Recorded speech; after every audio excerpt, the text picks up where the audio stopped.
We want to talk about Congress passing the deal and bring in our next guest, who says that deferring all tough decisions on spending and debt to a super congressional committee is just going to set up a terrible package of fake spending cuts.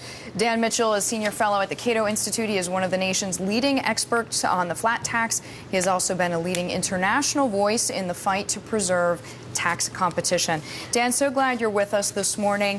Why are you so pessimistic about this super committee? Because even some of the D.C. insiders who have seen all the wrangling up close and by many accounts just horribly messy, right, until this debt deal was reached, say the super committee is going to be forced to come up with something reasonable.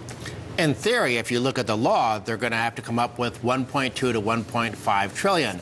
But we have a giant national debt, a huge deficit. Our unfunded liabilities dwarf both of those. And we're talking about maybe not just the tip of the iceberg, but a few of the crystals on top of the tip of the iceberg. That's really all they're dealing with.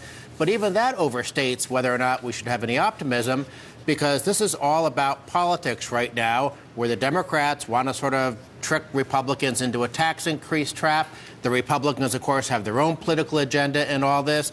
I suspect we're going to kick the can down the road. We've had dozens of commissions and committees and task forces over the years in Washington, and we're still marching to become another Greece. Dan, I want to ask you to be more optimistic. I mean, who could be on this committee that might be able to make a difference? Who should be on the short list? Well, I think they should bring in some of the newcomers, the guys like Senator Marco Rubio of Florida, Senator Rand Paul of Kentucky. These are the guys that came in with the fresh ideas about trying to, in effect, take this giant ocean liner of big government that is steaming right toward an iceberg.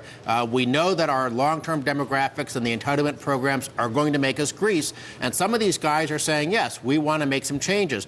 Paul Ryan, he's the only person to actually pass a budget through one chamber. And he's not too extreme?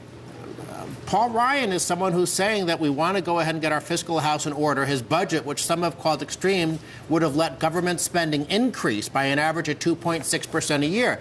Remember, when they talk about spending cuts in Washington, they use Washington math. If you increase spending but not as much as you plan to, that's a cut. So every time someone says, oh, this is too extreme, it's all politics. Dan, we hope you come back. We'd like to talk to you once that super committee has been formed.